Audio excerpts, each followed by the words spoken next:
Respected teachers, honorable guests, and my dear friends, Assalamu alaikum wa rahmatullahi wa barakatuhu. My name is Chandni Radi. My school name is Madrasa Madina Khidmat Islam. My school principal name is Mr. Muhammad Sabit Ali. Today, I am going to speak on a topic which is the key to all progress and success. Knowledge is not just a power, it is light, it is guardian, it is life itself. Without knowledge, man is like a bird, without wings, unable to fly towards his purpose. The very first revolution to our beloved Prophet Muhammad was a command to read Iqra bismi rabbikal ladhi khalaq. This shows that Islam began with the message of learning and seeking knowledge. The Prophet said seeking knowledge is obligatory upon every Muslim. It means that knowledge is not optional. It is a duty, a responsibility, and a form of worship. Knowledge builds character, strength, faith, and gives us the ability to distinguish right from wrong. Through knowledge, we understand the sign of Allah spread across the universe. But remember, knowledge without values is dangerous. If knowledge is its words, then morality is its handle. A person with both knowledge and good character becomes a blessing for the world. My dear friends, every movement we spend learning is an investment in our future. A student should never feel shy or tired of learning because the thirst of knowledge keeps the soul alive. Even in old age, a person should keep learning because life never stops teaching. Let us follow the great examples of soldiers, Imam Ghazali, Ibn Sina, and Abdul Qadir Jilani. They sought knowledge not for fame, but for pleasures of Allah and the service of humanity. My dear brothers and sisters, knowledge gives us freedom. Freedom from ignorance, superstition, and fear. When knowledge enters the heart, arrogance leave it. Let us promise today that we will never stop learning. We will read, we will think, and we will spread the light of knowledge wherever we go. Because knowledge is the real wealth that never decreases by sharing in the end. I pray that Allah grant us beneficial knowledge and wisdom to use it for good. All praise belong to Allah, the Lord of all the worlds. We gather here today to remember the birth of the greatest personality in human history, Prophet Muhammad. He was born in the blessed city of Makkah in the years of the elephant. His mother name Amina and his father name was Abdullah. Before his birth, his father passed away living. His mother under the mercy of Allah.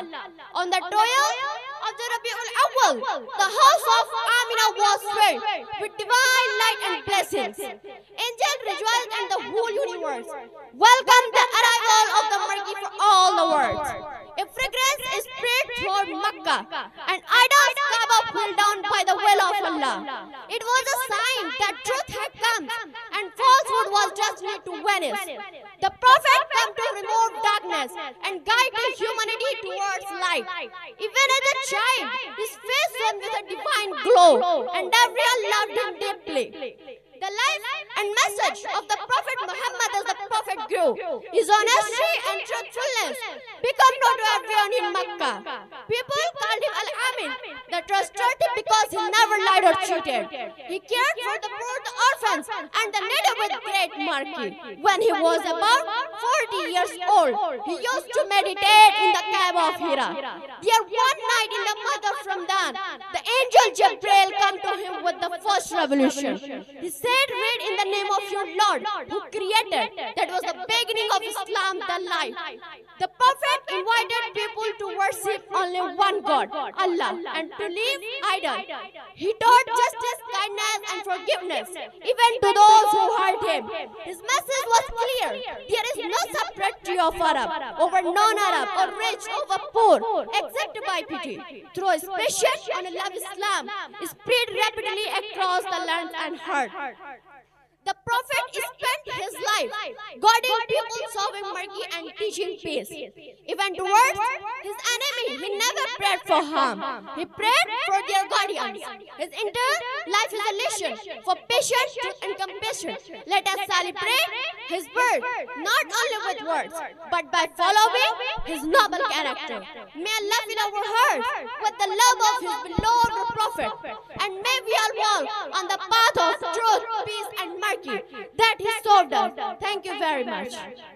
इनमें ये शर्त है कि वो उसके मुस्तहिकीन हो, उनके पास इतनी रकम हो, इतने पैसे हो कि वो अपने घरदार की जो भी जिम्मेदारियां हैं उनको छोड़ के जाकर आ सके, तब उन पर ये चीजें फर्ज होगी। इसके अलावा नमाज और रोजा ये हर किसी पर फर्ज है, और गवाही देना कि अल्लाह के सिवा कोई माबूद नहीं है और मोहम्मद सल्लल्लाहु अलैहि वसल्लम अल्लाह के रसूल है। ये तीन चीजें हर किसी पर फर्ज होती है।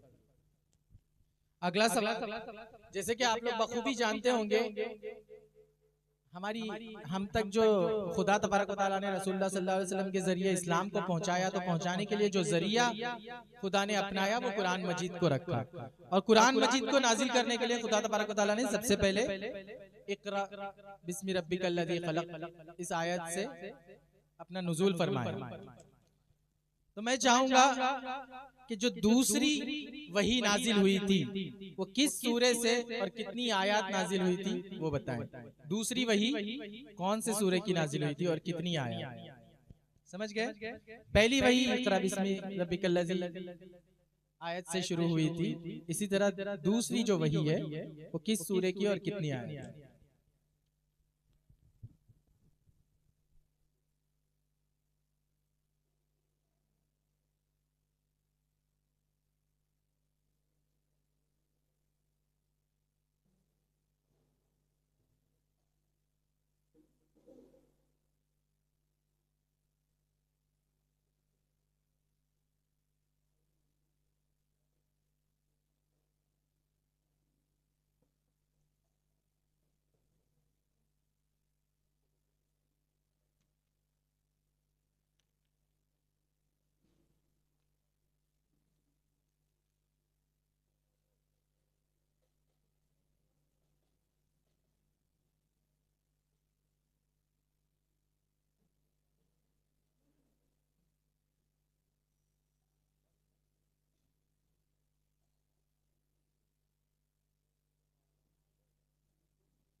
में से कोई जानता है दूसरी वही किस सूरह से नाजिल हुई थी? सूरह मुद्दस्सिर की पहली 7 आयतें दूसरी वही नाजिल हुई थी। माशाअल्लाह। अगला सवाल, जैसे कि बखूबी हम लोग जानते होंगे, हमारे खुदा तबारक व तआला ने जो इस्लाम हमको रसूल सल्लल्लाहु अलैहि वसल्लम के जरिए बताया है उस पर अमल करने के लिए बाद में जो उलमा आए हैं उनके जरिए हम तक अभी ये इस्लाम पहुंचा है। तो इसको 4 मसालिक में तकसीम किया गया है, हनफी, शाफी, हम्बली, मालिकी। और माशाअल्लाह हमारे जो हिंदुस्तान के ज्यादातर लोग हैं वो हनफी मसलक को फॉलो करते हैं, तो जिनको कहते हैं इमाम आजम, जिनके मसलक को। तो मैं चाहूंगा हमारे इमाम आजम जो है अबू हनीफा, इनका असल नाम जो है वो लिखिए। इमाम आजम अबू हनीफा का असली नाम वो लिखिए।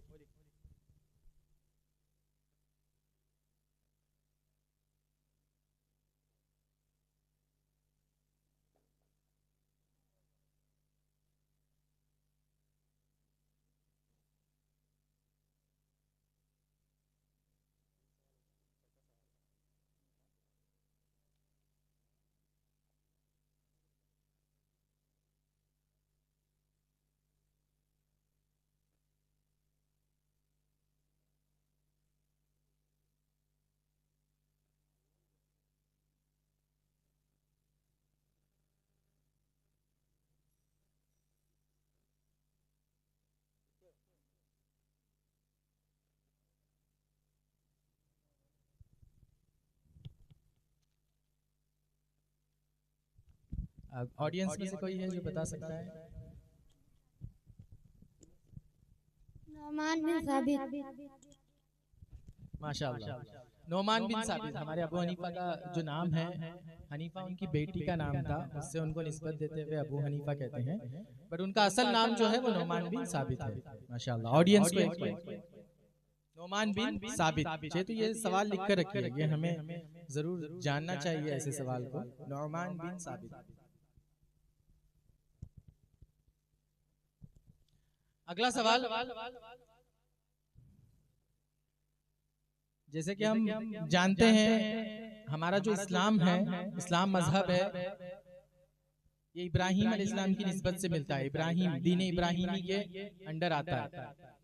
जब आदम अलैहिस्सलाम आया, उसके बाद नूह अलैहिस्सलाम, इस तरह दूसरे दीगर नबियों को खुदा तबारक व तआला ने दुनिया में भेजा। इसके बाद जब इब्राहिम अलैहिस्सलाम को भेजा तो अपनी एक दीन, अपने एक नए दीन के साथ भेजा था। तो वही दीन इब्राहिमी के अंदर ही हमारा इस्लाम अमल पैरा होता है। तो इब्राहिम अलैहिस्सलाम के 2 बेटे थे, उनमें से एक बेटे जिनकी नस्ल से सारे नबी नाजिल हो गए, बट एक बेटे ऐसे थे जिनकी नस्ल में कोई नबी नहीं नाजिल हुए। आखिरी में जाके उनकी नस्ल में हमारे आखिरी नबी मोहम्मद मुस्तफा सल्लल्लाहु अलैहि वसल्लम उन्हीं की नस्ल से आए। तो मैं चाहूंगा इब्राहिम अलैहिस्सलाम के वो कौन से बेटे हैं जिनकी नस्ल से हमारे नबी सल्लल्लाहु अलैहि वसल्लम पैदा हुए।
इस्माइल अलैहिस्सलाम। माशाअल्लाह, बारकल्लाह। तो हमारे इस्माइल अलैहिस्सलाम की नस्ल से कोई नबी नाजिल नहीं हुए। इसहाक अलैहिस्सलाम जो थे उन्हीं की नस्ल से सारे नबी दुनिया में आए, और इस्माइल अलैहिस्सलाम की नस्ल में आखिरी में हमारे नबी मोहम्मद मुस्तफा सल्लल्लाहु अलैहि वसल्लम नाजिल हुए। तो इस्लामिक 5 सवाल पूछे जाने के थे जो पूछे जा चुके हैं। अब मैं जनरल क्वेश्चंस पूछूंगा। सबसे पहला, हम उत्तर प्रदेश में रहते हैं, तो उसी से मुतालिक मैं चाहूंगा कि आप लोग उत्तर प्रदेश की 10 जिलों के नाम लिखिए। उत्तर प्रदेश में जो जिले हैं, सबसे ज्यादा जिले हिंदुस्तान में उत्तर प्रदेश में, टोटल 70 या उससे भी अभी आगे पीछे ज्यादा हुए, तो उसमें से सिर्फ 10 के नाम आप लोगों को लिखने हैं। डिस्ट्रिक्ट